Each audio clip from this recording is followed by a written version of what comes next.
Bueno, hau esan da, beste gabe hasiera emango jo gaurko mahai inguruai. Zergatik hitz egiten dugu lubaki feministaz. Zer dira, nola sortu ditugu eta norantz desplazatzen ditugu. Mahai inguru hontan erreparatuko dio baina arte indakoai, baina baita ere aurrea begira jarriko gea. Eta, bueno, hortako gaur jardungo dugu besteak beste euskal feminismoaz, sujetu politikoez, autodefentsa feministaz eta gatazka eta aliantzez. Hortako gaur diteu gure artean gazte feministen sareko Lidia Arrieta eta Uma Ulazia, eta Bilgune Feministako Eki Petriati eta Helene Lopetegi. Eskerrik asko laurei.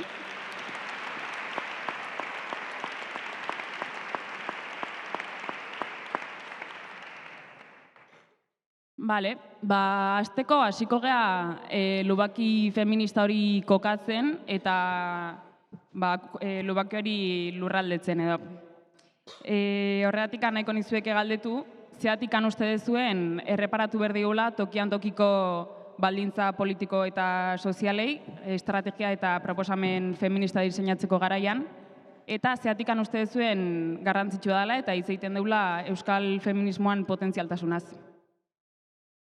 Bai, feminismoa edozein herri mugimendu borroka eta erresistentzia bezala kokatu eta lurreratua dela esaten dugu, eta zergatik diogu hau. Batetik, proiektu feminista bat ezin delako bere lurraldetik bereizi ez, marko konkretu batean erreproduzitzen da, hau da, nazio batean, komunitate batean, auzo batean, herri batean, eta hortaz ezin da bere lurraldetik bereizi ez. Eta gurera ekarrita edo gure kasuan, gure proiektu politikoa Euskal Herrian kokatzen dela diogu, batetik Euskal feminismoarenak direlako gure genealogiak eta Euskal Herria delako gure borroka eremua.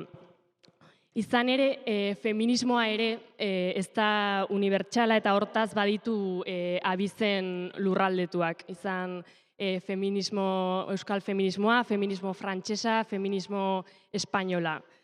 Batzuek diote ez dutela naziorik, ez dutela herririk, ez dakit, ciudadanas del mundo edo munduko herritarrak edo hiritarrak direla, baina feminismoak erakutsi digu proiektu eta borroka guztiak kokatuak direla, ez? Eta hortaz identitarismotan gabiltzala diote hegemoniatik hitz egiten dutenak. Hau da, gizonek emakumeen gauzetan gabiltzala diote, LGTB kontuetan heterosexualitate perspektibatik diote batzuk, kontu nazionalistetan gabiltzala diote Espainia eta Frantzia markotzat dituztenak, eta hortaz hori guztia diote identitate hegemonikoak erreproduzitzen ari diren bitartean. Beraz, ezinbestekoa da guretzako gure mugimendua euskal feminismoan lurreratzea, izan ere hemen antolatzen eta politizatzen gara eta Euskal Herritik begiratzen diogu munduari. Euskal Herritik edo Euskal Herriaz ari garenean, estaturik gabeko nazio bat eta ari gara, hau da, estaturik gabeko herri zapaldu bat eta ari gara. Hala ere, ezin daiteke ukatu aldi berean, Europatik eta ipar globaletik begiratzen diogula munduari guk ere, eta hortaz bai zapalkuntzak eta bai privilegioak korapilatzen zaizkigula gure kasuan, eta hortaz posizio konkretu honetatik ere begiratu behar diogula munduari diogu. Bale, nire txanda. Ez, barkatu. Bestetik, feminismoa ez da berdina ez, lehen esan dudan bezala, feminismoa ez da berdina Euskal Herrian, Espainian eta Frantzian, feminismoa berdina ez den bezala Europan edo Latinoamerikan, hau da, lurralde bakoitzak bere baldintza soziopolitikoak ditu, eta hortik irakurri behar ditugu gure diagnostikoak, hortik abiatu behar ditugu gure diagnostikoak, eta proposamen feministak ere hortik abiatu. Eta hau, esan duan azkeneko hau gurera ekarrita, hau da, Euskal Herrira ekarrita, Euskal Herriko egoera ere ez da beste herrialde batzuen antzekoa, izan ere gurean azken hamarkadetako borroken kristalizazioa bada, oro har mendebaldea baino herrialde feministago bat izatea, eta gero ekik azalduko duen bezala, badaude gaurkotasuneko elementu batzuk, ez gaur egun ere baditugula antolatzeko eta orokorrean egun sozial komunitario bat, eta hori ere ez da zerbait berezkoa, baizik eta borrokak eman digun gaurkotasuneko testu ingurua ere badela. Eta hortaz, hasian esan duan baldintza soziopolitiko horiei erreparatu behar diegu, izan ere indarko relazioak, garaipen feministak egiteko indarko relazio horiei ere erreparatu behar diegulako. Eta hau ere pixka bat jeitxita eta gure borroka ere muetara jeitxita ere eta lokalagora joan da, feminismoa edo proiektu feministak ez dira berdinak Basaurin edo Txantrean, ez dira berdinak Azparnen eta Araian, herri bakoitzak badituelako bere erresistentzia eta borroken memoria propioa, jasandako edo kudeatutako erasoengatik, martxan jarritako protokolo feministarengatik, herri horrek berak izandako edo jasandako erailketa matxistarengatik, eta aldi berean ere ez bakarrik erresistentzien memoria propioa dugula diogu, baizik eta izandako aliantzen eta guk ere ereindako garaipen horien memoria propioa ere badu lurralde, herri edo auzo bakoitzak, ez? Eta hortaz, diogu proiektu feministak lokalak izan behar direla, ez direla guztiz esportagarriak eta errotuak izan behar direla kasuan kasu, izan auzoan herrian eta lehen esan duan bezala ere gurean Euskal Herrian. Hortaz, konklusio orokor gisa ekik azaldu baino lehen, feminismoan askotan esan dugun bezala borrokak kokatuak eta lurraldetuak izan behar dira. Eta horren adibide ere badugu, atzo genealogiarik eta izugarri bat egin genuen atzoko mahai inguru zentralean, ez? Ikusteko ze harik ekartzen gaituzten gaur egungo borroketara, izan ere gure borrokek beste borroka batzuetan ere lur hartzen dutelako. Eta finean ere gu lur hauetatik politizatu gara eta lur hauetik ere ekingo diogu. Hortaz, guk argi dugu gure proiektua Euskal Herria feministatzea dela eta Euskal Herria feminista bat lortzea, beraz, badugu argi zein den gure kokalekua edo.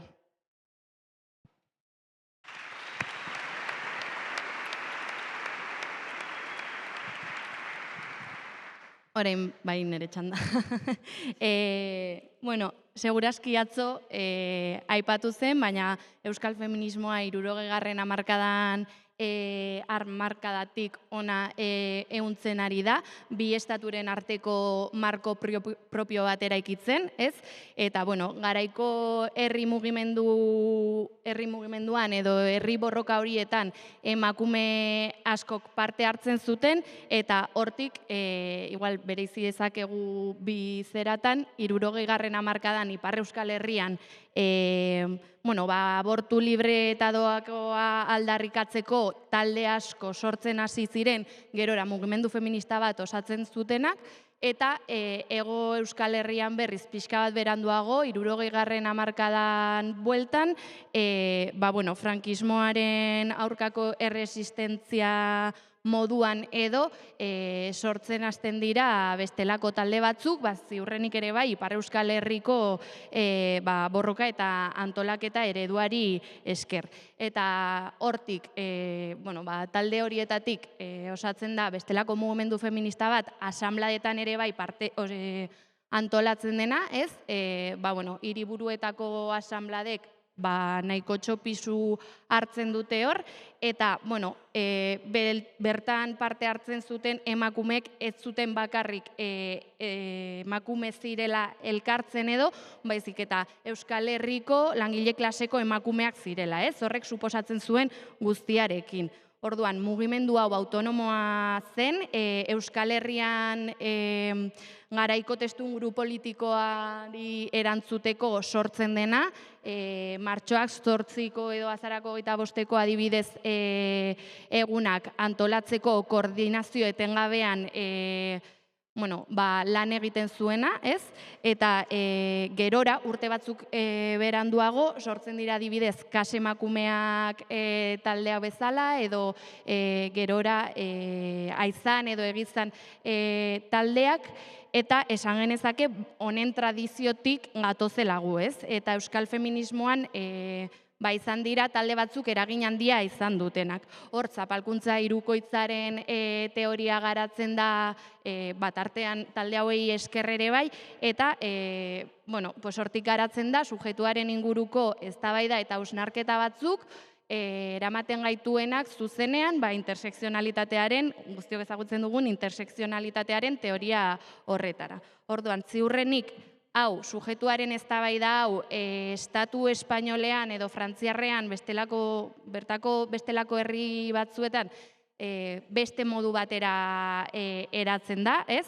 Eta orduan, Euskal Herriko mugimendu feminista testu inguru jakin bati erantzuteko sortzen dela esan genezake, lehen Lidek aipatu den moduan, momentuko problematikei erantzuteko, eta egoera politikoari erantzuteko, ez? Eta,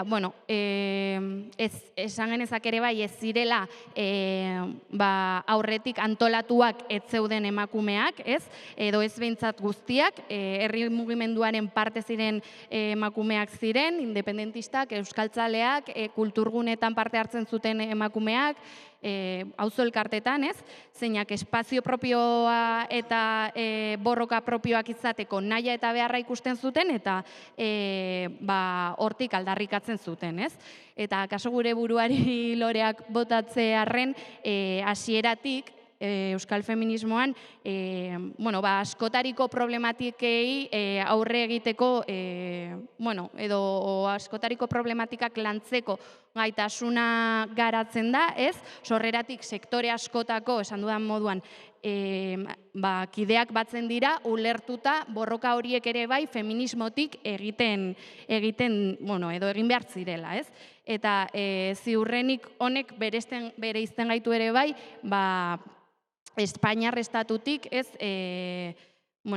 bilakaera horrek edo. Eta orduan, Lidek aipatu duen bezala, ongi bereizi behar dugu zein den gure marko propioa, marra gorri batzuk markatu behar ditugu eta hori ulertu behar dugu, akaso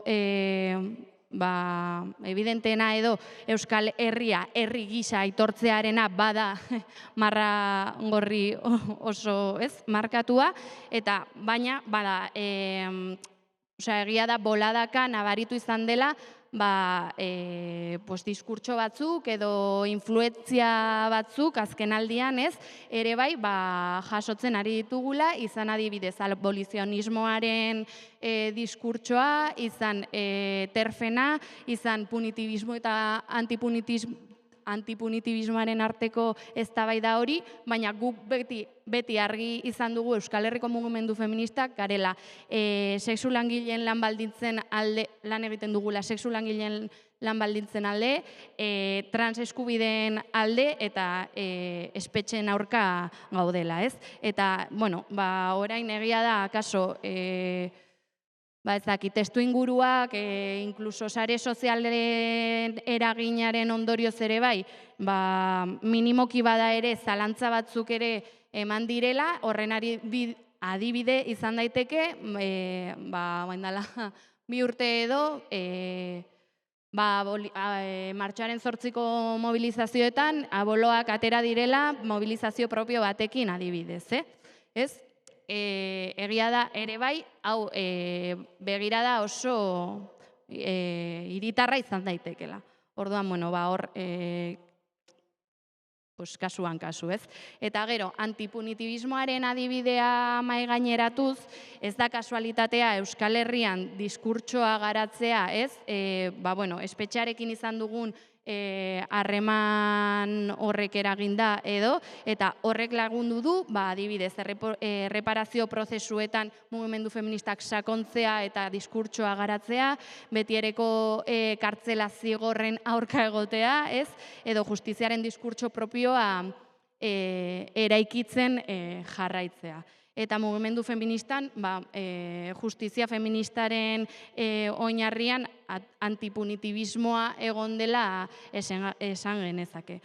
Orduan, agian Espainiaren kasuan ez dena hain evidentea izan, horren adibidez izan dela, adibidez Banadako kasuan nola sententzia atera zenean, Espainiako hainbat lekutan atera ziren kondena igotzeko eskatzen edo olako aldarriak ikusi ditugunez.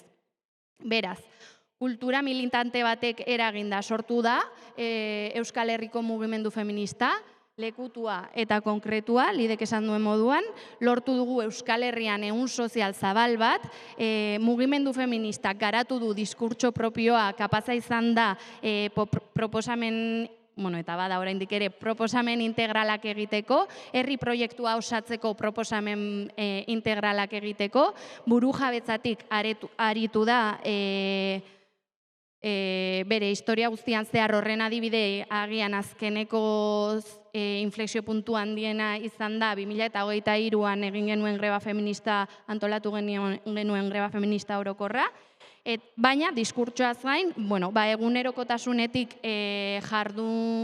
jardutetik edo sortu dela esan genezake, lidergotza feministetatik botere kolektiboa eraikitzeko lan egin du, ez? Asanbladak antolatzeko gaitasuna izan du, herrikakoak, eskualdekoak, herrialdekakoak inkluso, zerk ez duenean funtzionatu ere bai, usteut autokritikarako gaitasuna izan dugula berrasmatzeko edo berformulatzeko, eta, finean, marko propioa eraikitzeko marra gorri batzuk beti egon dira, lehen esan dudan moduan evidenteena Euskal Herria herri gisa aitortzearena adibidez, baina minimo komunetan ere lan egiteko gaitasunak eta estrategiak garatu ditu. Eta horrek eraman gaitu subjektu gehiagoren artean artikulatzera. Gero sakonduko dugu gehiago aliantzetan, baina horren ondorioz lortu dugu lehen aipatutako ehun sozial hori, abiatu gara zapaldu bezain zapaltzaile garen horretatik,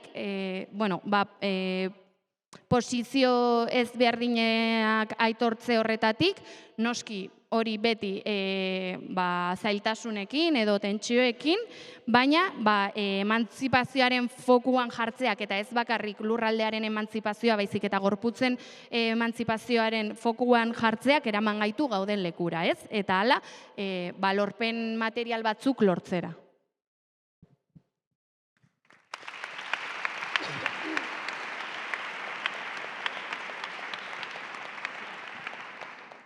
Eta euskal feminismoaren atalau izteko, pixkat, ekik esan duen horretatik tiraka, lorpen material hauek ez, aipatu dituenak ekik ezinbestekoa dute gaitasun mobilizatzailea ez, eta gaitasun mobilizatzaile handia erakutsi du Euskal Herriko mugimendu feministak. Horren adibide dira, antolatu ditugun protesta, greba, mobilizazio eta pikete guztiak, urte guzti hauetan zehar, eta oraindik ere antolatu beharko ditugunak. Eta hortaz, esan genezake, feminismoa modu iraunkorrean mobilizazio gaitasunik handienetakoa erakutsi duen mugimendua dela, ez? Eta berriz ere, ekik esan dituen adibidetara joz, ala antolatu genuen greba feminista orokorra, ala betetzen ditugu ere herriak kartelez eta pankartez erailketa matxista bat dagoenean, eta ala ere erakutsi genuen euskaltzaintza sistema publiko propio bat irudikatzeko, proposatzeko eta exigitzeko gaitasuna.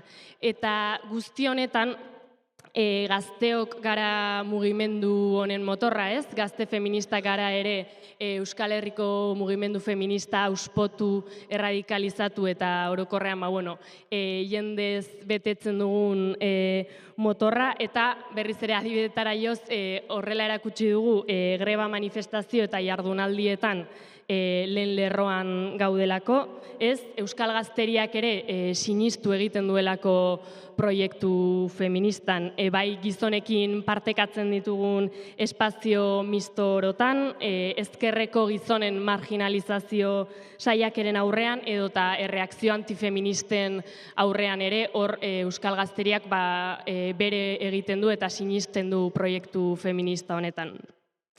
Hortaz, sistema berri batean sinisten dugula esan genezake, iraultza duena medio eta iraultza feminista ez bada, iraultza ez dela egongo ere badakigu, eta horrez gain ez, esan dugu gazteok edo gazte feministok Euskal Herriko mugimendu feministaren motorra ere bagarela, edo aipatutako ehun sozial horren motorra bagarela, baina bagara ere gazte feministok elkargune propioak sortzeko gaitasuna dugun sujetua, eta adibide berik ez dago 2021an Elizondon elkartutako 600 gazte feminista, horren ostean beste 2 urte beranduago Usurbilen ere elkartutakoak, eta asteburu guzti honetan zehar ere elkartu garen 100 gazte feministon sujetupean, ez? Hortaz, esan genezak eta pixka bat bloke hau izteko, borroka feministak eta gazte feministon borrokak Euskal Herrian baduela potentzialitate berezia, eta hortaz gure egin beharra dela ere hemendik aurrera potentzialitate hau esplotatzen jarraitzea.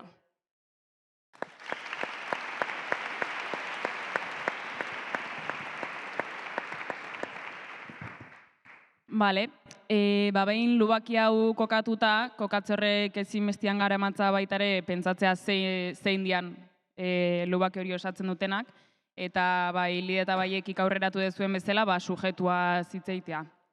Euskal Herriko mugimendu feministan baitan eztabaidagai izan da sujetua, nortzuk osatzen duten zeba eta zertako. Eta zentzu hortan aldaketak ikusi ahal izan diteu, azken 5 urtiai erreparatuz geho, lehen da bizi emakumea asterisko gehitu zitzaion, eta ondoren emakume boiera eta trans formula erabili dugu.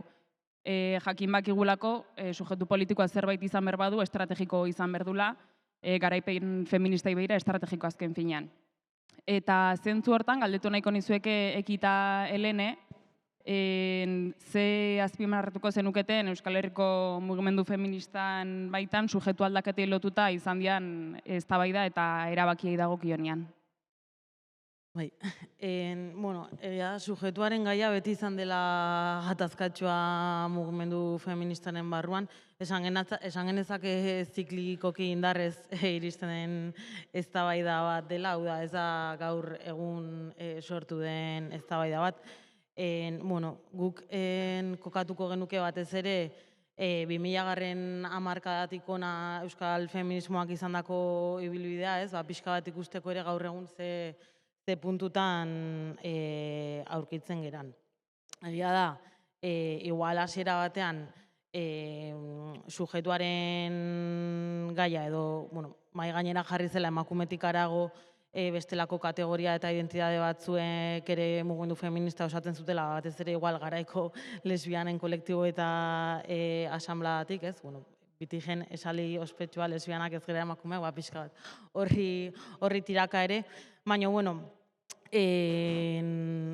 aurkakotasuna hasieratik egonda, ezta? Egia da, gaur egun ere egimarko genukela testuinguruaren analisi txiki bat jakiteko kontrakotasuna zergatik ari den artikulatzen, ez? Ez dela kasualitatea gaur egun eskuin muturraren gorakada betean gauden honetan, transfobia, transbazartzaileak ere antolatzen diren honetan, eta are gehiago aipatu da ere sare sozialen eragina gaur egungo eztabaidetan, ez? Nun informazioak zehazkar zirkulatzen duen eta gainera pixka bat bestelako leku batzutako influentziak ere nola iristen diren azkarrago geurera horrek guztiak eragiten duela nolabait gaur egun ere etengabe egotea guantolatzen ere, terfen kontra, abolizionisten kontra edo bestelakoak, ez? Eta pixka bat ere genealogietara itzulita eta 2000. Hamarkadara itzulita, pixka bat horri igual euskal feminismoaren barruan aitortza egin behar digula ere, adibidez, Medeak bezalako talde transfeministeiz, nun, Euskal Herriko mugimendu feministari ekarpena egin zioten da nolabait ere, nolabaiteko interpelazio bat, sujetuaren eztabaida eman zen, edo behintzat hausnartu zedin zein sujetuk osatu behar zuen mugimendu feminista, ezta? Gero egon zela beste inflexio puntu bat 2009an izan zirela Espainiar Estatuko Granadako jardunaldi feministak, bertan, identitatearen inguruko eztabaida beteak egon ziren, eta hori nola ez, Euskal Herrira ere iritsi zen. Eta hemen, igual, gure etxera etorrita, bilgune feministara etorrita, esatea ez, guk ere arduraz bizi izan genuela eztabaida hori, eta pixka 2009tik aurrera ere, identitateen eta kategorien inguruko eztabaidan sakon aritu ginela. Ez soilik, zelako mugimendu feministan zegoen eztabaida, baizik eta bilgune feminista osatzen zuten gorputz batzuk ere, planteatu zutelako ez, emakume kategoriarekin eroso ez sentitzearen baita, bestelako formula batzuk behar genituela ere, nola ez feminismoaren barruan bestelako sujetu batzuk kokatzeko, ez? Eta horret horri zen pixka bat, emakume asterisko formula horretara eraman gintuen prozesu guztia, eta, mugimendu feministan ere, bere lekua egin zuena formula horrek ez da.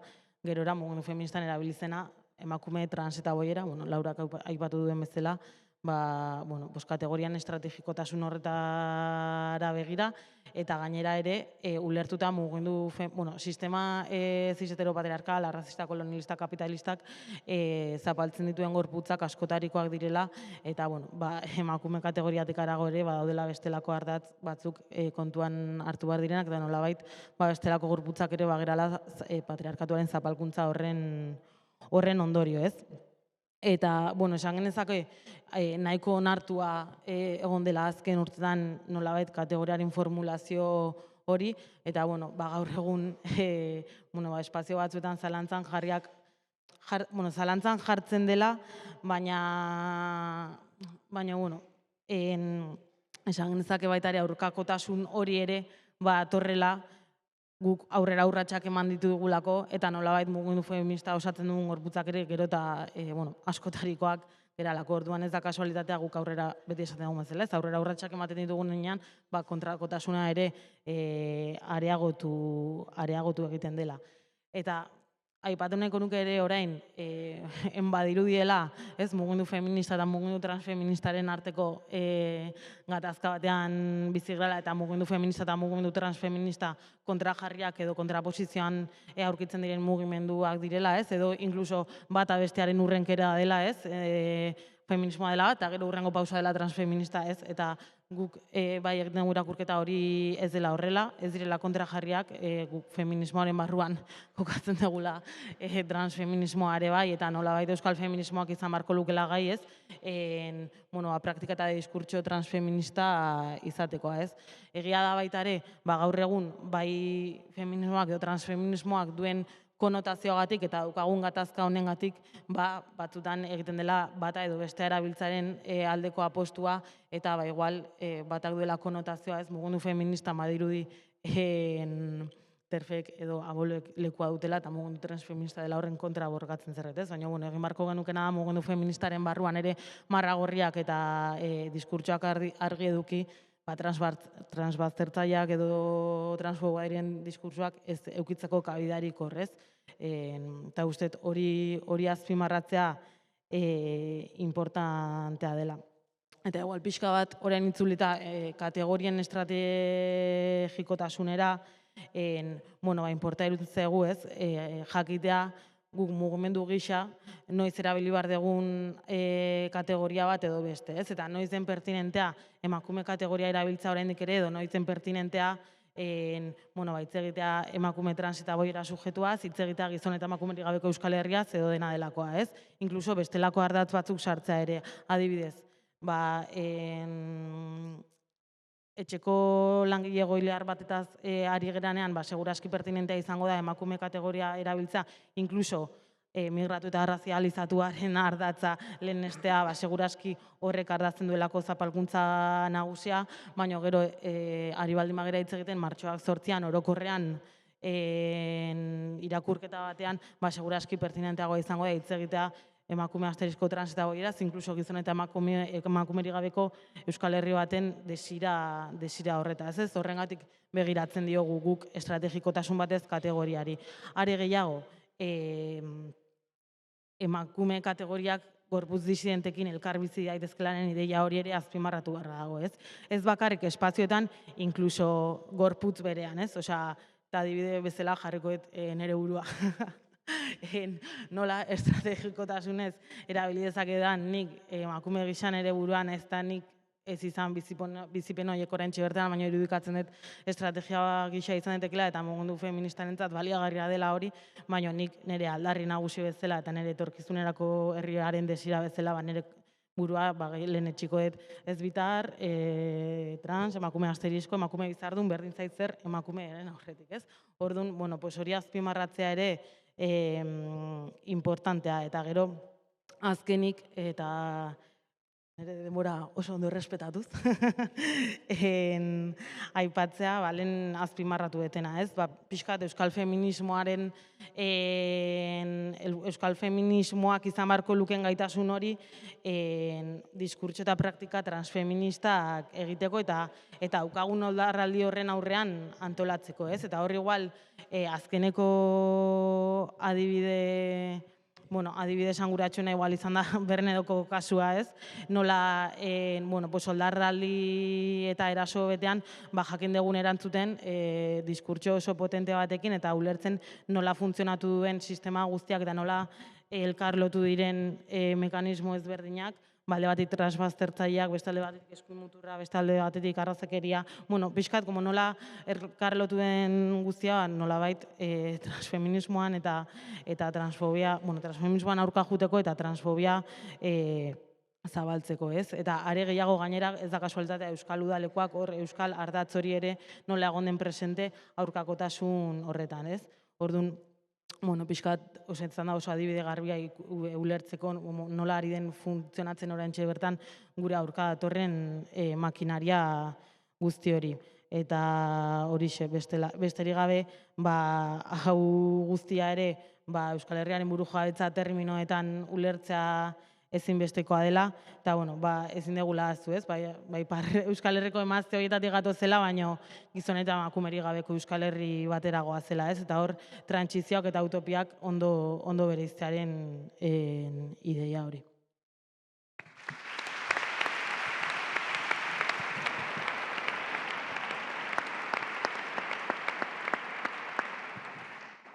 Bale, Uma baina bai zuri.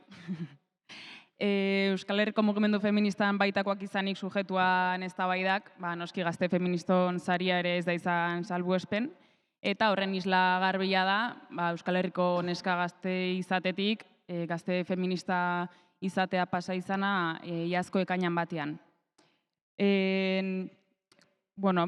Kasu hontan, neska sujetua problematizatu eta sexu genero disidenteon borrokan estrategikotasuna maigaineratu genuen, eta, jakin badakigu, sujetu aldaketak, badakartzala aldaketa berekin baitare, estrategia militante eta praktikai dagokionez, eta horren inguruan hausnartzen ere aritu gea. Ze fruitu esango zenuke ekarri eman ditula honek, edo ze aldaketa izan ditu? Sujetu politikoaren inguruko eztabaidak, Laurak esan duen bezala, gazte feministon sarean ere lurreratu dira, eta sujetu aldaketa prozesu batetik gatoz, ez? Orantxe bertan egin duguna. Pixka bat arituko naiz sujetu aldaketaren prozesu honetaz, eta azpimarratu nahiko nituzke bi ideia. Nolait, fruituei dagokienean edo, uste dut, badirela bereziki bi kontu, azpimarratu beharrekoak edo bereziki potentzialtasuna azaldu dutenak. Orduan, alde batetik da, eman digula aukera sujetu aldaketaren prozesuak sexualizazioaren inguruan hausnartzeko, ulertu dugula estrukturalki zer den sexualizazio prozesua, eta gero bestetik, Laurak esan duena ere, eman dizkigula borrokarako tresna berriak, gazte feministon borrokarako tresna berriak. Orduan, hasiko naiz sexualizazioaren inguruan, eman ahal izan dizkigun, eman ditugun hausnarketek, eman dizkiguden fruituekin edo. Bueno, hasteko, ulertu dugu emakume izatea ez dela berezkoa, emakumeak ez direla jaiotzen, baizik eta emakumeak egiten direla. Eta sexualizazio prozesua hain justu hori dela. Izaki bat, emakume egiten duen prozesua. Eta zentzu horretan, mendeko bilakatzen duen prozesua. Hau lurreratzen da, hainbat kontuetan, alde batetik, emakume irakustea zer den egin behar duten hori eta zer den egin behar ez duten hori, egin behar duten hori nola egin behar duten, eta bestetik baita ere, arau zabalak inposatzen direla emakume bilakatzeko prozesu horretan, izan desioi dagokienean ez zaigu politika gustatzen eta gustatzen zaigu haur txikiak zaintzea, edo izan baita ere desioei dagokienean, ausarta gogorra eta bueltan zainduko ez zaituen gizon bat maitatzea eta berarekin bizitzea desio izango duzu. Orduan, lurratzen du hainbat kontu desberdinetan, eta nolabait bada, sexualizazio prozesua modu estrukturalean ulertu behar dugun prozesu bat, ez? Eta badela nolabait, ez dela hainbeste nor garen, ez dela barruan duzun zerbait, baizik eta egiten zaituzten zerbait egoteko modu bat dela eta harremantzeko modu bat dela. Orduan, emakumetasuna performatu egiten dela praktika batzuen errepikapenen bidez edo praktika batzuk baztertuz, eta horren ondorioa badela denbora, espazio, botere sozial eta prestigio gutxiago izatea izaki batzuek beste batzuekin alderatuta. Orduan, sujeto aldaketaren prozesuan, hau guztia hausnartzeko aukera izan dugu, estrukturalki emakume nola bilakatu nahi gaituzten prozesuen inguruan hausnartzeko aukera izan dugu, eta ulertu dugu sexualizazioa zer den estrukturalki. Eta beraz, ulertu dugu ere, sexualizazioa ez dela estetika soil bat. Ez dela estetika soil bat, eta sexualizazioa ez dela ea tanga bat erakusten duzun edo ez dela ea dantza zer modutan egiten duzun, ez dela azalaren zein kantitate erakusten duzun, eta zentzu honetan badaudela kanpaina batzuk sexualizazioaren edo hipersexualizazioaren kontrakoak, uste dugunak sexualizazioa murrizten dutela estetika soil batera. Estetika soil batera eta estetika soil batera murrizterakoan sexualizazio prozesua patriarkatuaren izaera sistematikoa desitxuratzen dela, ez? Orduan, askoz ere modu zabalagoan ulertu behar dugula sexualizazioa, ez estetika soil batekin, eta aldi berean ere, indarkeria matxista ere, badirudi kanpaina hauetan jasaten dela estetika hipersexualizatu bat izateagatik, eta ez indarkeria matxistak askoz ere ertz gehiago ditu. Bestalde ere, nolabait, sexualizazioaren kontrako edo hipersexualizazioaren kontrako kanpainetan ere, uste dugu badutela arrisku nabarmen bat, auspotzen delako nolabait agentzia lapurketa bat. Hipersexualizazio honen barruan sartzen dituzten tipak agentzia kentzen zaiela, biktimizatu egiten direla, hipersexualizazio honen barruan adibidez egon daitezke, ez dakit, eszenatokian ipurdia erakusten dutenak, eskoteak beregi edo gonak oregi daramatzatenak, askotan zeharkatzen da klase ardatzarekin, zuritasun ardatzarekin, sexu genero disidentziarekin ere zeharkatzen da, eta hemen sartzen dira, txoni, travesti, prekaria, razializatu guztiak, eta uste dugu kanpaina hauetan,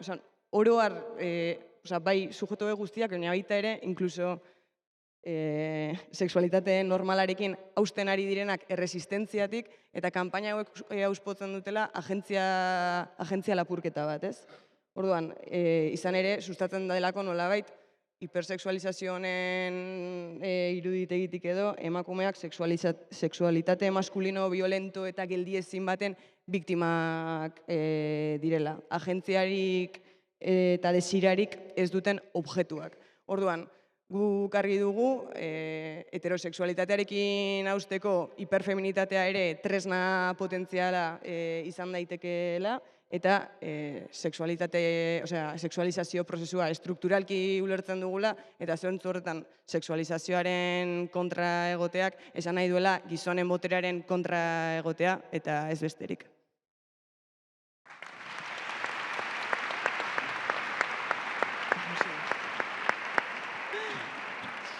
Orduan, pixka bat hauz, sexualizazioarekin lotuta. Orduan, hausnarketarako bide eman digula, sexualizazioa modu estrukturalean ulertzeko, baina gero baita ere oroar eman dizkigula borrokarako tresna berriak, lehen Laurak esan duenetik abiatuta, ez? Tresna berriak, boiera trans eta oroar sexu-genero disidentziaren borrokatik proposatzen direnak, prozesu honetan egin ditugu gazte feministon borrokaren erdigunera ekarri.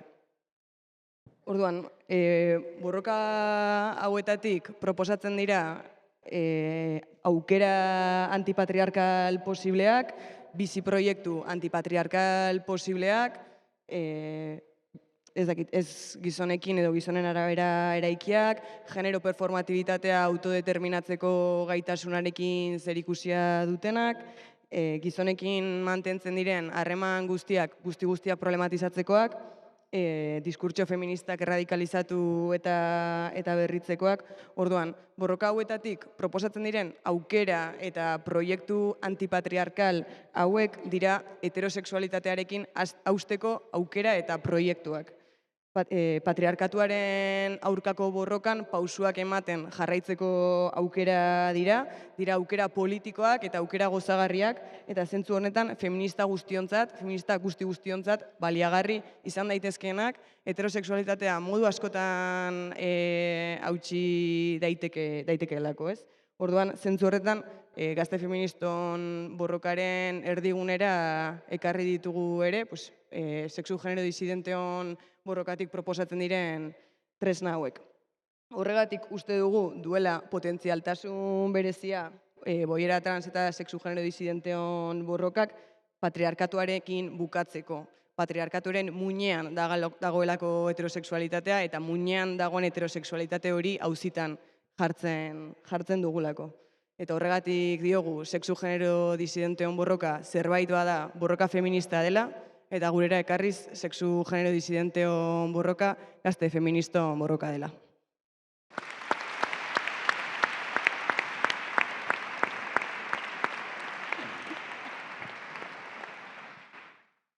Bale, sujetua zitzein deu, baina umak esan duen bezala, borroka zere itzein berdeu, sujetu horiek borroka batzun baitan artikulatzen dialako. Eta zentzu hortan, indarkeria matxistan aurkako borroka funtsezkoa izan da Euskal Herriko mugimendu feministan, eta noski baitare Euskal Herriko gazte feministon artean. Beldurraren kulturaren inguruan hausnartu deu, indarkeria matxistaren irakurketa estrukturalak inditeu, eta batez ere hauei gaztetasunetik ekin diou. Lideze azpimarrako zenuke. Bueno, Laurak esan du, ez, beldurraren kulturaz hausnartu dugula, eta guk diogu indarkeria matxistaren aurka egiteko ezinbestekoa zaigula beldurraren kulturaren politizazioa, ez? Izan ere, proiektu politiko bat da beldurra, botereak darabilen proiektu politikoa zehazki, gizarte beldurtu bat edo gizarte hotzan bat helburu duena. Azkenan, beldurrak paralizatu egiten gaitu, tresnarik gabe utzi eta hortaz agentzia kentzen digu. Eta horren ondorio nagusia inmobilismoa da, eta hortaz guk diogu inmobilismoari feminismotik eta beste borroka batzuetatik aurre egin behar diogula. Eta berriz ere gurera ekarriz, beldurraren kultura ari garenean eta zehazki indarkeria matxistari dagokionean, gizon ez ezagun batengandik erasotuak izateko beldurraren eta zehazki eta batez ere parranda eta gaueko testu inguruaren beldurraren zabalpena zari gara, hau da, azpimarratzeko batetik gizon ez ezagun batengandik erasotuak izateko beldur hori edatzen da, eta beraz, erasotzailearen imaginario kolektiboa edo ez ezaguna den gizon bat da, eta bestetik eraso gehienak edo jasaten ditugun erasoak jaietan eta gaueko edo parranda testu inguruetan jasotzen ditugularen edapena edo horren beldurraren edapena egiten da. Horregatik, guk diogu relato honek batetik patriarkatuaren izaera estrukturala desitxuratzen duela eta esan bezala erasotzailearen edo erasotzaileen ohiko perfila desitxuratzen duela. Zergatik, batetik eta orain azaldu dudan horretara buelta, gaueko eta parrandan jasotzen edo ematen diren eraso horiek, eraso matxisten zati bat dira, hori argi dago, baina inolaz ere ez dira gure egunerokotasunean jasaten ditugun erasorik ohikoenak. Eta bestetik, erasotzen duten gizonen ohiko perfila gure inguruko gizonak dira, hau da, gure kuadriletan ditugun gizonak, egunerokoa edo eguneroko jarduna zintzoki daramaten gizonak, militantekideak, bikoteak, lagunak, familiartekoak, eta bar. Hau da, gure inguruko eta gertuan ditugun gizon horiek ere gizonak direla erasotzaileak eta hori dela ohiko perfila.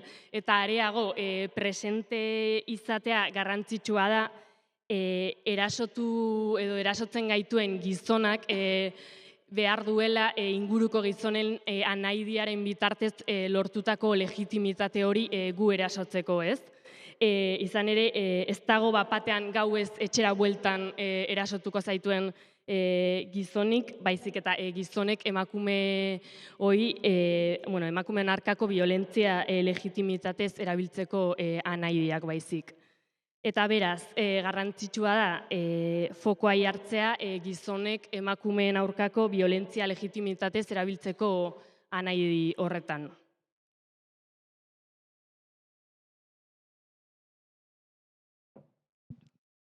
Hori da hortaz, beldurraren kulturarekin eta indarkeria matxistari dagokionean egiten dugun irakurketa. Eta indarkeria matxistari aurre egiteko mekanismo bat da etxeratze kolektiboena, eta uste duguna problematikoa dela zenbait arrazoirengatik, ez? Hala ere, aurretik, parentesi bat edo, egia da batetik, naiz eta ez diren erasorik ohikoenak gau ez etxera bueltan jasaten ditugun horiek, etxera bueltan izan dezakegun beldurraren ukazioa ez da bidea, eta bestetik ere etxeratze kolektiboek eman diezaguketen ordu erdiko segurtasunaren ukazioa ere ez da bidea. Eta bestetik ere, mugimendu feministak sortutako estrategia bat dira etxeratze kolektiboena, oraindik zenbait auzo edo herrietan erabiltzen ditugun arren, indarra galdu dutenak, izan ere proiektu feministak edo estrategia feministak garatuz goaz eta hortaz aldatzen ere bagoaz. Hortaz, hau horrela da, baina honek ez dukentzen ezinbestekoa dela kontuan hartzea etxeratze kolektiboek beldurraren kulturaren markoa elikatu eta erreproduzitzen dutela, zenbait arrazoirengatik, ez? Batetik, patriarkatuaren izaera strukturala eta erasotzaile ohikoaren perfila desitxuratzen dutelako, ez? Lehen aipatu dudan bezala, erasoak leku eta gizon konkretu batzuengandik ematen direlaren zabalpenarekin, hau da, jaietako eta gauetako testu inguru horretan, eta berriz ere esan bezala lehen gizon ez ezagun batengandik ematen diren erasoen zabalpenarekin. Hortaz, kontuan hartu beharrekoa da hau, patriarkatuaren izaera estrukturala eta erasotzailearen ohiko perfila desitxuratzen dutelako. Bestetik, gure bizitzen eta errutinen kontrola areagotzen dute hauek, arriskuaren errepresentazio konkretuekin, eta hortaz, arriskuaren errepresentazio horiek garamatzate ordutegi batzuk jartzera bai gure bizitzetan, eta konkretuan parranda edo gaueko testu inguru horietan.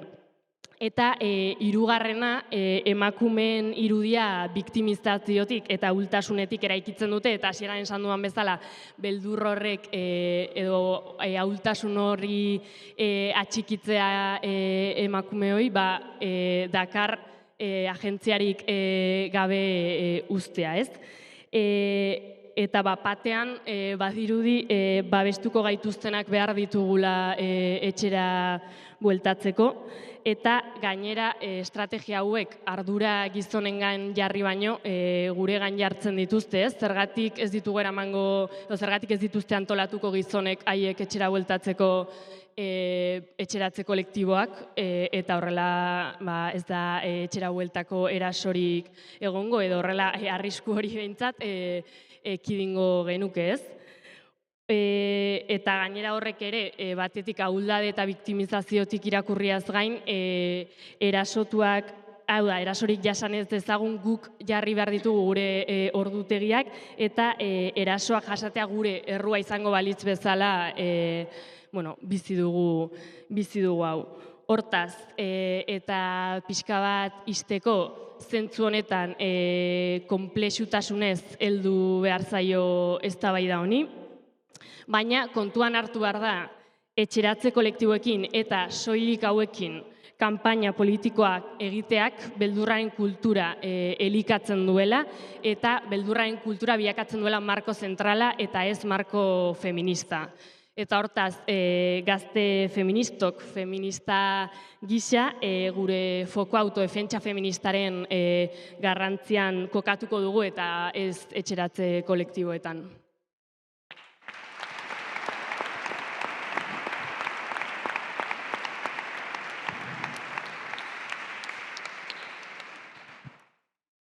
Bale, lidek esan bezala autodefentsa feministon funtsezko tresna eta oinarria, jakina. Eta nahiko nizueke galdetu, zuen ustez gaur egun ze paper betetzen duen autodefentsa feministak indarkeria matxistan aurkako borrokan? Bai, lehen aipatu duzun bezala, ez? Indarkeria matxistaren aurkako borroka mugimendu feministaren ildo nagusienetarikoa eta artikulatzaileenetarikoa izan da. Zentzu horretan, cis heteropatriarkatuari aurre egiteko estrategia eta mekanismo batzuk garatu ditugu eta hor kokatzen dugu autodefentsa feministarena, ez? Pixka bat begirada atzera eginez, 70 eta 80 hamarkadan erasoak erantzuteari ekin zion mugimendu feministak igual gehiago ekintzarako beharra azpimarratuz, ez? Eta igual ja gehiago 80 hamarkadatik aurrera indarra jarri zen erantzun kolektibo batean antolakuntzarako behar horretan, ez? Eta hor kokatzen dugu kontzientzia lana bat, antolakuntzarako deia hori, eta emakumeen arteko elkarlana ere bai. Hortik ateratzen dira autodefentsa tailerrak, ez? Erabili izan direnak eta oraindik ere horretarako balio dutenak prebentziorako, autoestimua, konfiantza alduntzea, elkartasuna lantzeko, ez?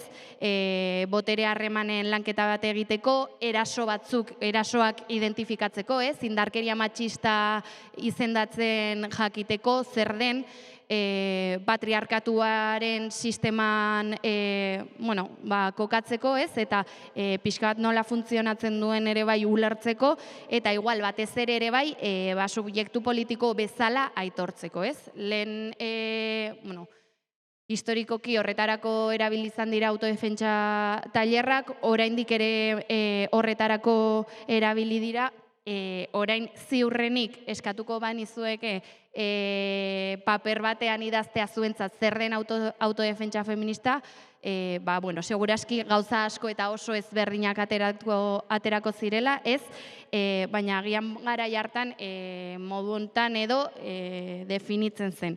Indarkeria sexistaren erroetara jotzeko, eta berarekin amaitzeko beharrezkoak diren jokabide, jarrera eta tresna multzoa, ez? Zen, autodefentsa feminista. Orduan, moduren batera balio izan du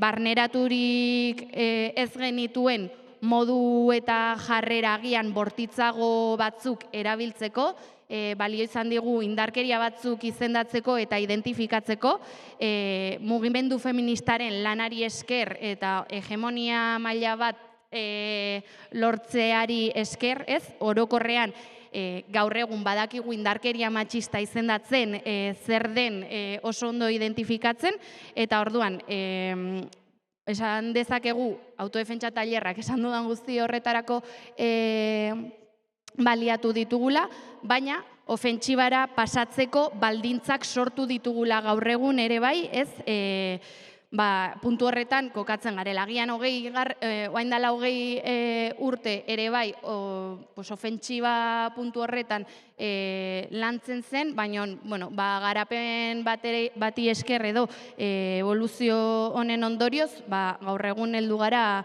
puntu honetara, eta ez hori bakarrik, ez?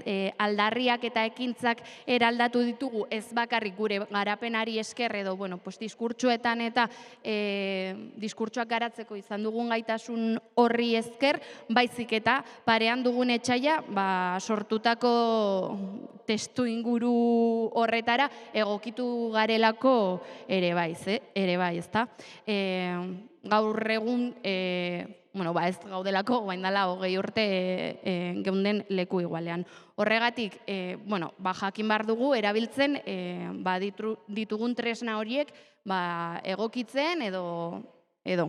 Era berean, borroka horren parte garen subjetuak ere askotarikoak garela esan genezake, ez? Eta asmatzen ari garela ere bai, autodefentsa feministak nola batu gaitzake guztiok, eta batzutan kolektiboki, ez, edo elkartasun horretatik jardun, eta agian beste batzutan subjetibidade konkretu horietatik. Orduan, autodefentsa feminista ez da bakarrik erasoen aurrean erantzutea, bada momentu jakin batean ostia bat ematea, noski, baina bada ere bai gaueko manietan gure marko propioak kokatzea jai giro baten aurrean adibidez, ez? Eta esatea, hau da gure joko zelaia, hemendik ateratzen baldin bazara ez zaude, ez duzu lekurik hemen, bada protokolo feministak antolatzea, bada espazio propio ez mistoak sortzea eta horietaz gozatzea, autodefentsa bada boiera trans ezbitar izatea, edo umak lehen aipatu duen moduan hiperfeminitate horretara salto egitea, pixka bat aldenduz heterosexualitate horretatik, ez? Bada euskal zaintza sistema publiko eta komunitario baten aldeko borroka egitea, bada eiza arrazisten aurka antolatzea feminismotik, bada herriko asanbladan, asanblada hasi aurretik dekalogo bat irakurtzea gizonei, ez? Herriko jai batzordeetan egitarau feminista bat antolatzea, resistentzia espazioak sortzea, bertsogintzatik, kazetaritzatik, bada akademiatik, osasungintzatik, ez? Edo musikagintzatik, bada gure artean sortzen ditugun sareak ere bai, lehen lerroa hartzea, queer blokeak sortzea, desfamiliarizazio prozesuak batzuk abiaraztea gozamenetik, ez? Eta bestelako bizi eredu batzuetatik, eta bada batera jotze hau antolatzea. Hala ere...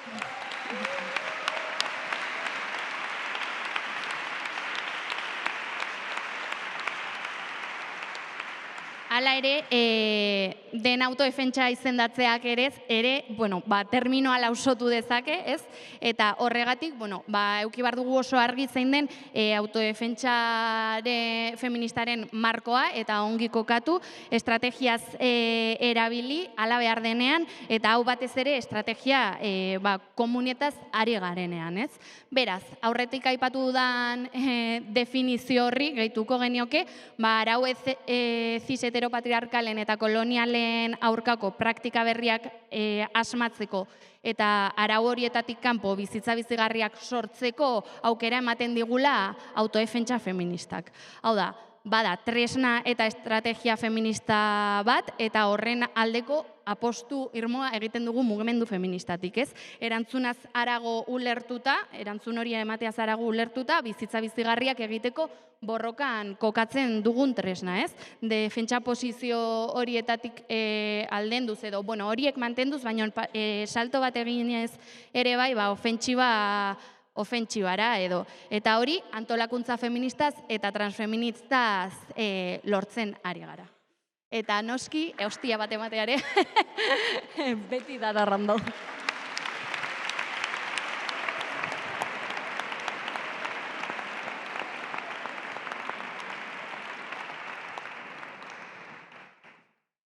Autodefentsa feministarekin izteko ekik adibide asko jarri ditu mahai gainean, baina ni ere lehen esan dudan horretara bueltatzeko indarkeria matxistaren aurka egiteko ezinbestekoa da patriarkatuaren irakurketa estruktural bat egitea eta hortik planteatzea autodefentsa feminista izan ere planteamendu honek ematen dizkigu tresnak.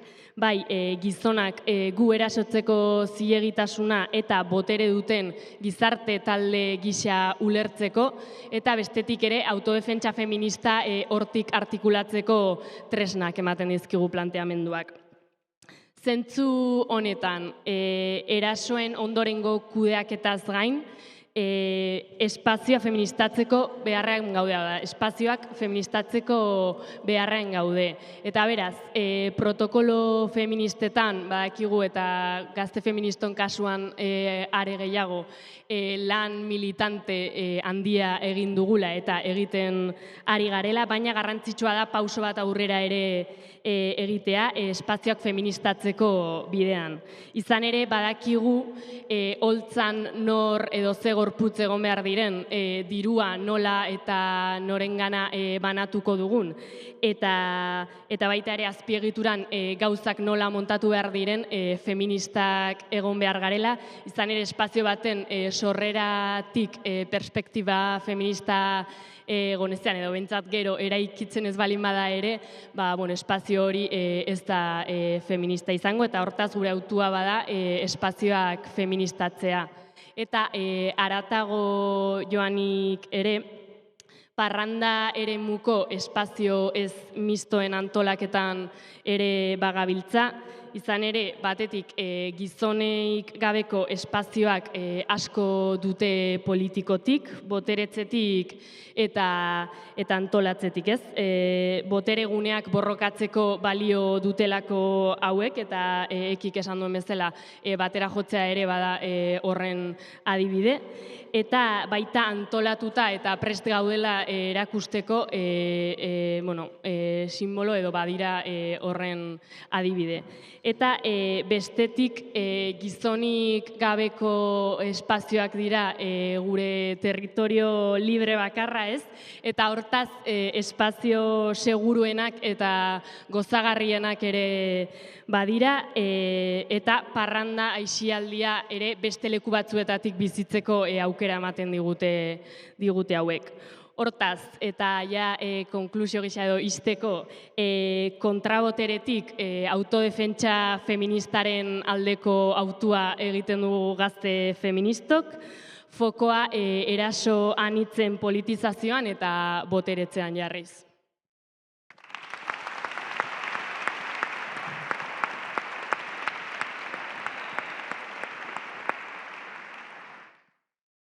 Lidek aipatu dunan aritikan, kontra botere hori sortzetikan, kontra botere hori eraikitzen da, gatazka batzuk mantenduz eta aliantza batzuk eraikiz. Horregatik nahiko genuke ekarri, edo nahiko genioke erreparatu ezkerran markoai gaur egun, ezkerran helburua azken finean badalako zapalkuntzai gabeko eta klase soziali gabeko gizarte bat lortzia edo, eta guk, beti esaten duen bezala, ezinbesteko iruditzaigu azpimarratzia klase sozial danak aipatu berdiala horrez, eta ez bakarrikan langile eta burgesan arteko klase gatazka maigaineratzea, baizik eta emakume eta gizonen klase arteko gatazka ere bai, eta zuri eta razializatu klasen arteko gatazka ere maigaineratzea ezinbestekoa dela. Horregatikan, esaten duen bezala, ezkerrak aitortu behar ditu kapitalismoa, baina baita ere patriarkatua eta kolonialismoa zapalkuntza sistema gisa. Eta hori aitortu ezian, inoiz ez deulako ukiko gaitasuna sistema hau bere osotasunean eraldatzeko edo hortako ambizioikan eukiko ez deulako. Zentzu hortan, galdetu nahiko nitzueke, zeatikan dian ezinbestekoak gatazkak eta aliantzak, marko hau izanik, eta gatazka eta aliantza hauek noiz, zenekin eta nola egikaritzen dian. Laurak ja aurreratu du, askotan errepikatzen dugu, guk 3 zapalkuntza sistemez hitz egiten dugu, kapitalismoaz, patriarkatuaz eta kolonialismoaz. Zapalkuntzak sistema bakar batera simplifikatzeak zapalkuntza guztiak kapitalismoaren aterkipean kokatzea garamatza eta uste dugu horrek badituela ondorio politiko larriak. Noski badakigu 3 sistema izanik ere elkarren eraginean eraikitzen direla eta gero egunerokotasunean nahasita aurkitzen ditugula eta nahasita bizi ditugula gure gorputzetan, baina horrek ez dukentzen, horrekin lotuta hori ez, errealitatea badela konplexua, baina hori dela gauza bat, eta gero beste gauza bat badela guztiak kapitalismora simplifikatzea jakinda errealitatea konplexua dela, eta zentzu horretan errealitatea eraldatzeko tresnak behar ditugula, ahalik eta konplexuenak errealitate konplexu horri erantzun ahal izateko, eta beraz zentzu horretan guztia kapitalismora murriztearen tendentzia politikoek ez digutela balio. Ez digute balio, dominazio sistema nagusia kapitalismoa balin bada, gainontzeko zapalkuntza guztiak bertatik eratortzen direlako edo bertatik badatozelako, eta horren ondorioa da, atzeko atetik lapurtzen dizkigutela sujetu propio bat izateko aukera, lapurtzen digutela politika egiteko aukera, lapurtzen digutela gure borrokak zentralak izateko aukera. Gure zapalkuntza eratorria baldin bada, horrek bilakatzen duelako bigarren mailako zapalkuntza bat, eta beraz borroka feminista bilakatzen duelako bigarren mailako borroka bat. Ez da kasualitatea borroka zentral izendatutako hori hain justu izatea gizon zuriei eragiten dien borroka edo zapalkuntza, eta aldi berean ez da kasualitatea ere marko honen zabalpena ematea erreakzio antifeministen testu inguruan. Orduan, uste dugu langile klasearen batasuna aldarrikatzea berezkoa izango balitz bezala persetzat ematea langile klasearen batasuna problematikoa dela eta langile klasearen batasuna eraiki egin behar dela. Eta langile klasearen batasuna eraikitzen dela heteropatriarkatuaren kontrako borroketatik, kolonialismoaren kontrako borroketatik, eta ez noski dominazio sistemak ukatzetik, ez noski borroka eta kolektibitate anitzak mespretxatzetik, eta ez noski sujetu politiko ezberdinen potentzialtasuna desaktibatuz.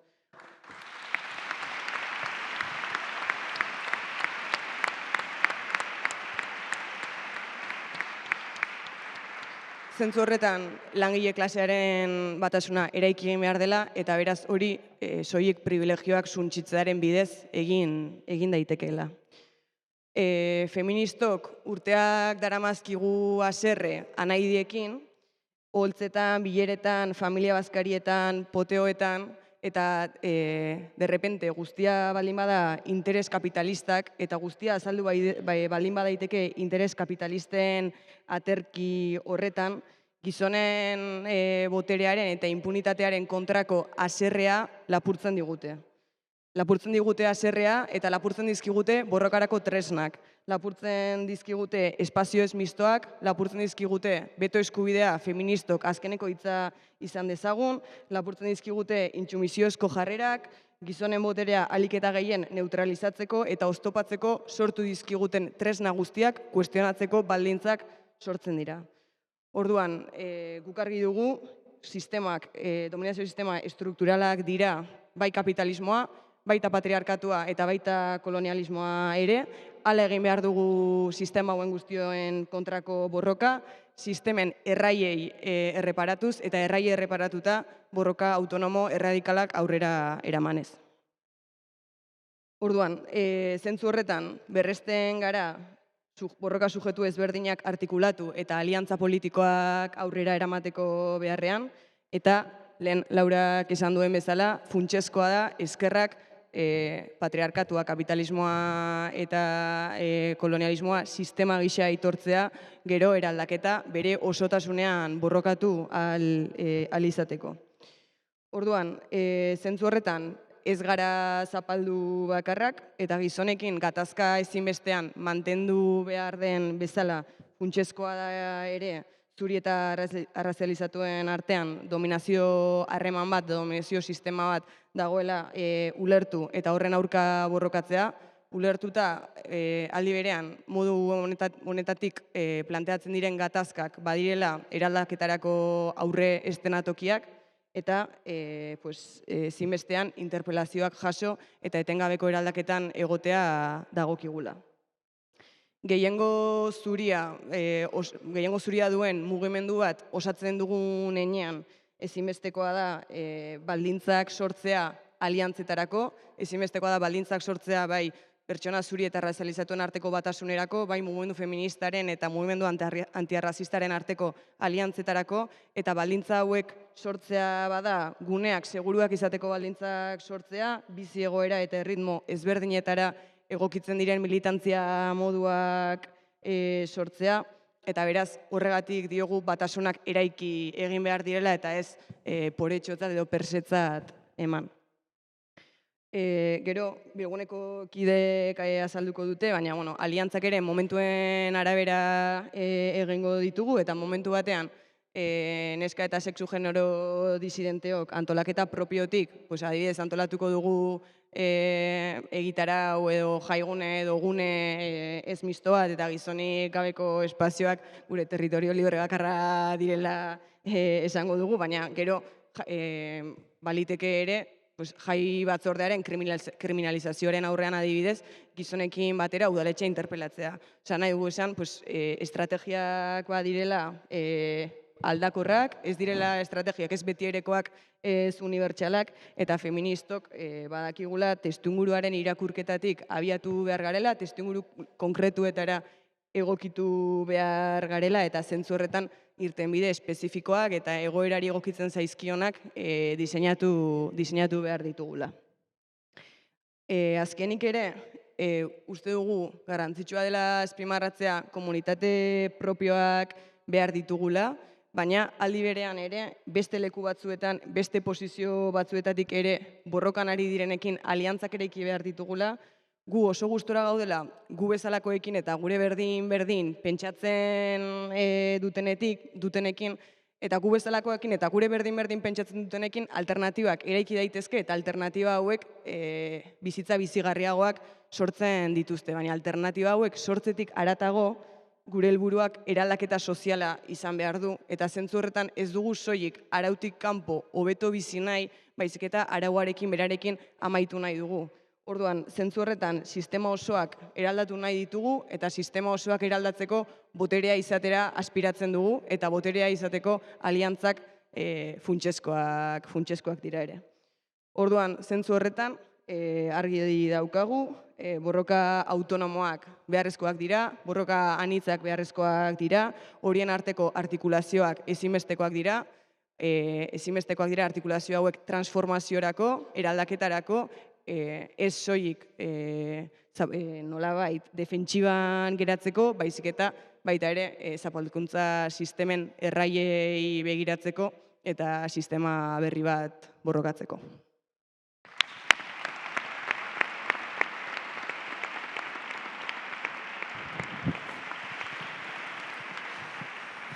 Vale, bueno, ia dena esan da dagoen honetan.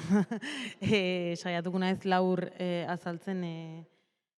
Bueno, egia da, aliantzez eta gatazkez hitz egitea ezinbestekoa iruditzen zaigula mugimendu feministaren barruan, ez? Ba, aliantzek sortzen dituztelako gatazkak eta gatazkek ere sortzen dituztelako aliantza ezak, ez?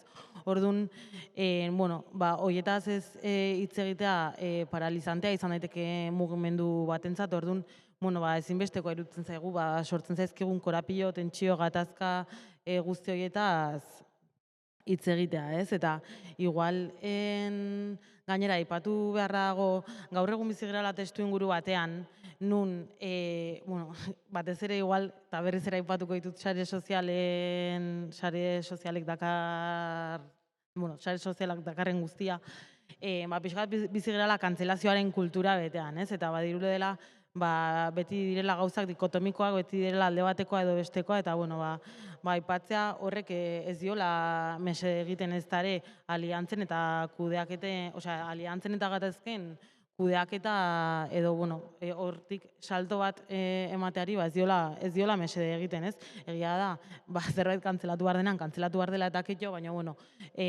usteet gaur egungo testuinguru honetan batzuetan, ba, iparra galtzen dela zer den eta zer den estrategikoa eta zer den besterik gabe, hola, azkar batean pasatzen den zera bat, baina gero kriston posoa uzten duena. Bueno, pixka bat, bizigera testuinguru horretan eta horri erreparatu behar diogula.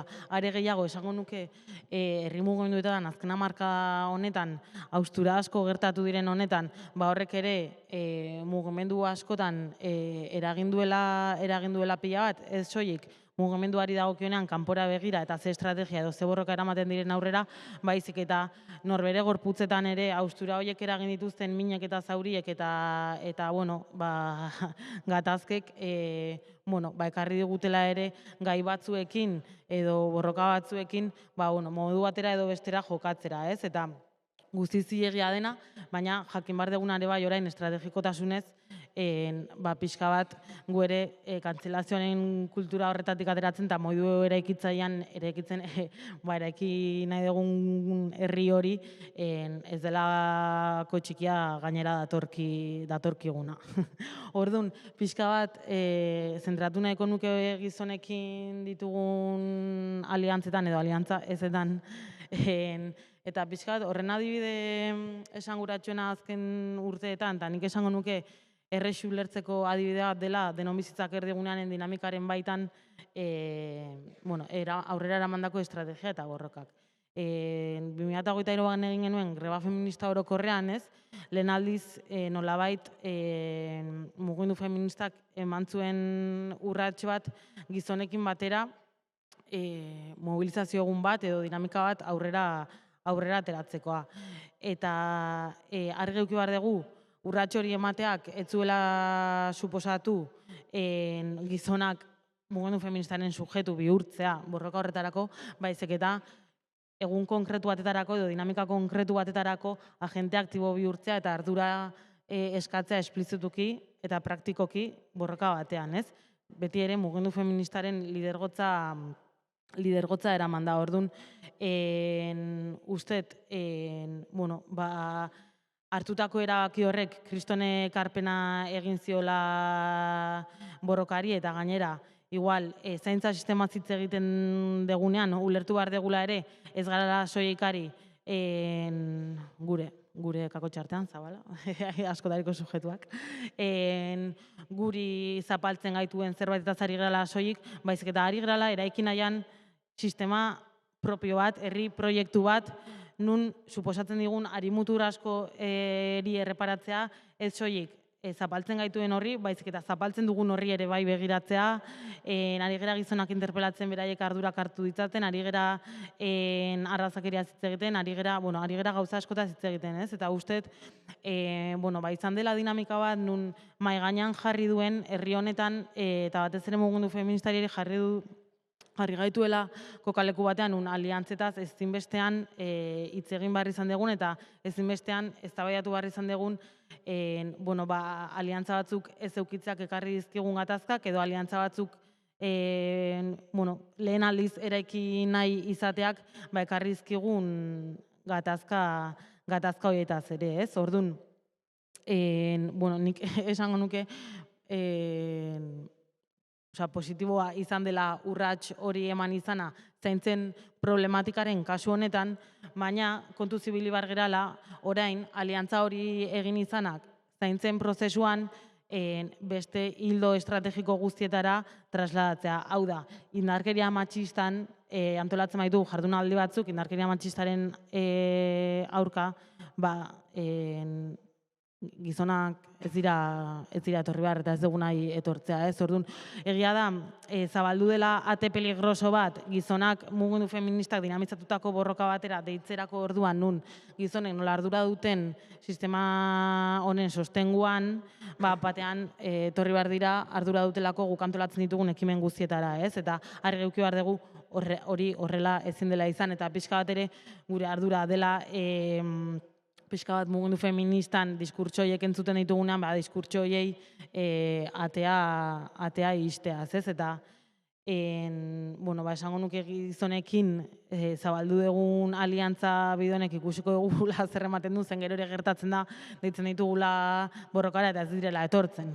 Orduan, estrategia honek balio izan digun edo besterik gabe jarraitu behar genuen geurean, ez? Orduan, pixka bat etorkizunera begira ere eta datozen urtetan etorriko diren mobilizatarako hausnarketa pertinente bat iruditzen zait ere zein den gizonei ematen diegun kokalekua gure dinamika eta borroketan.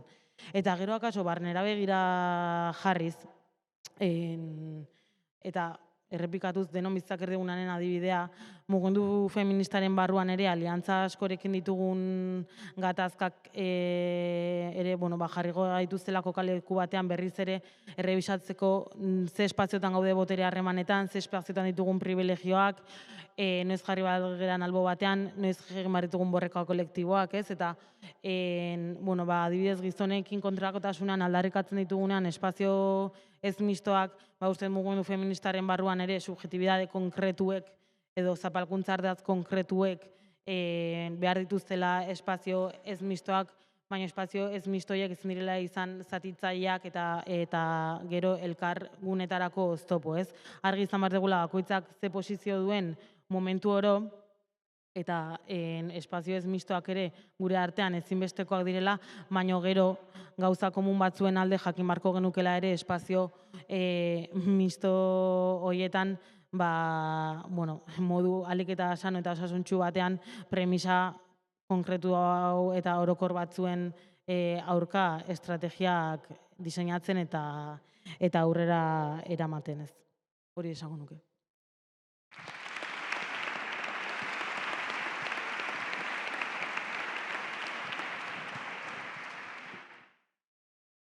Bale, oain arte esandako danakin, badakigu nondik, badakigu nortzuk eta badakigu nola baitare.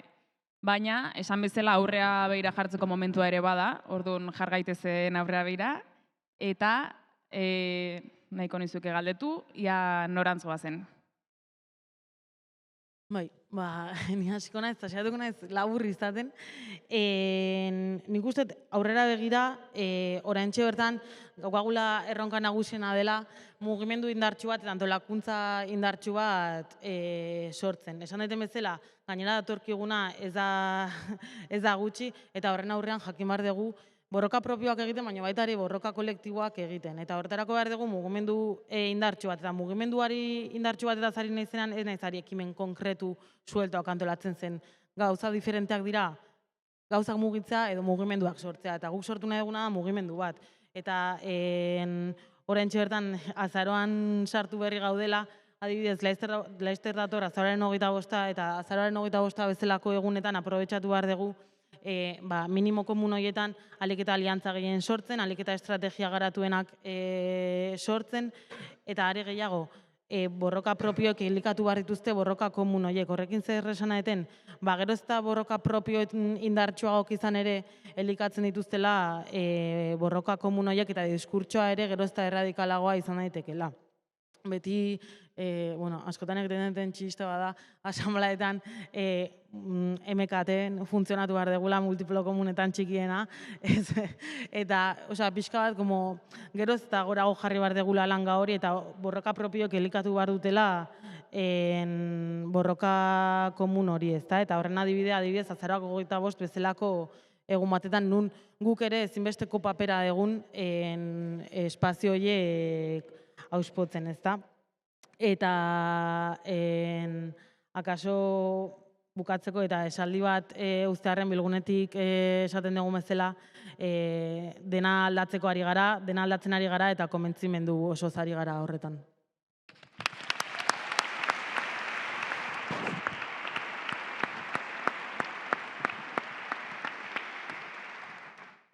Bueno, lehen esan dugun bezala ez, Euskal Herriko mugimendu feministak mobilizatzeko gaitasun handia duela eta uste dut errepikatzeak merezi duela batez ere hemen gauden honetan ez. 100 gazte feminista elkartu gara Zaldibarren. Komunitate feministaren elkarguneak inoiz baino garrantzitsuagoak diren garaiotan konspiraziorako eta iraultzarako herri bilakatu dugu Zaldibar. Eta ez hori bakarrik, ez gara hemen elkartu ezerezetik edo, ona etortzeko autobusak antolatu ditugu, asteburu osoan zehar txandak bete ditugu, aurretiaz ere ona gonbidatzeko edo kafeak hartu ditugu jendearekin, aurkezpenak egin ditugu ikastetxe, auzo eta herrietan.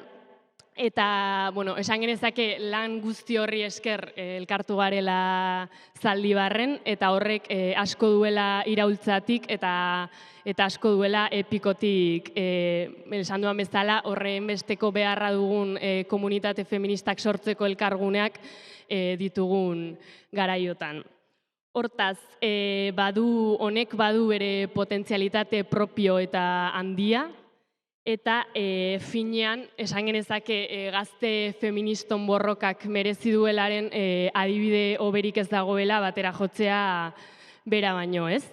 Eta borroka feministak merezi duela diogunean ez gara eslogan huts batetaz ari, eta horretarako dugu atzoko mahai-inguruaren adibidea, ez? Eskaini ziguna perspektiba bat, eta Iratxek atzo esan zuen bezala ez gatozelako borroka galduetatik, baizik eta borroka irabazietatik gatozelako, eta hortaz egindako garaipenen perspektiba eskaini zigun atzoko mahai-inguruak, eta hortaz esan genezake gure potentzialitateak aski potenteak direla edo aski argiak direla, gaur egun ere hoiekiko erreakzioak eta resistentziak gure gorputz eta bizitzetan sentitzerainokoak, ez?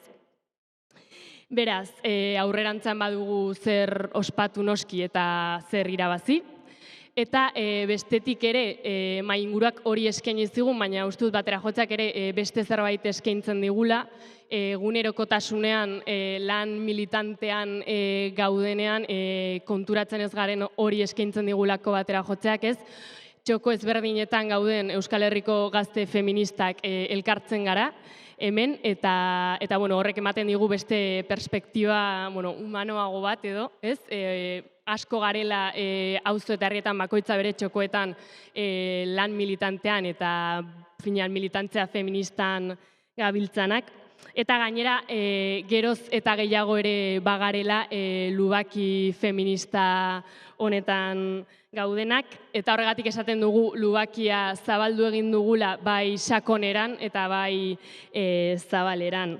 Finean, hemen elkartzen garen guztion bizitzak zentzurik ez luketelako ikasturtea mugimendu feministaren agendarekin antolatu gabe, 2 urtetik behineko udazkenak ere batera jotzera etorri gabe eta batera jotzea antolatu gabe. Eta finean, asteak ere, edo gure asteak edo antolatzen ditugunean, gazte feministon bilerari gabe edo beste espazio batzutatik ere esan dugu ekin behar diogula borrokari eta hortaz gure beste bilera eta beste mobilizazio pikete eta horiek gabe eta finean militantzia feministari gabe ez luketelako zentzurik gure bizitzek.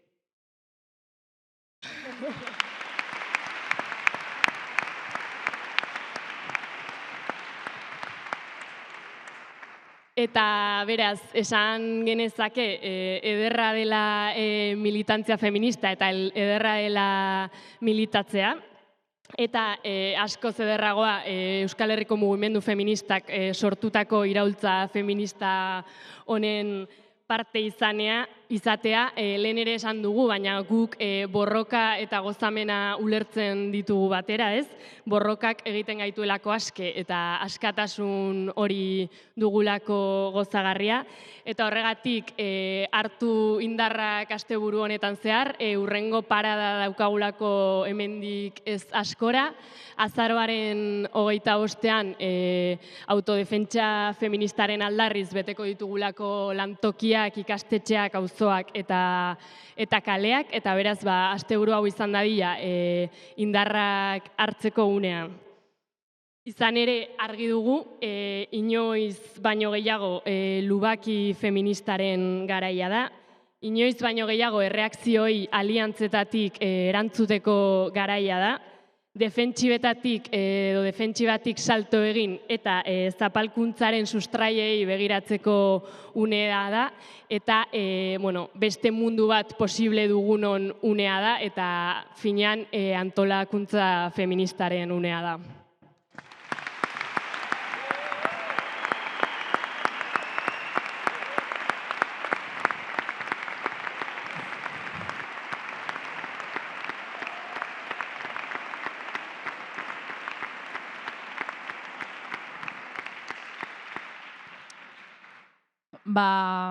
Beraz, jarraituko de euskal feminismotik, sujetu politiko ezberdinetatik, autodefentsa feministatik, etengabeko berrikuste eta eraldaketa batetik, eta noski gatazka eta aliantzetatik borrokan.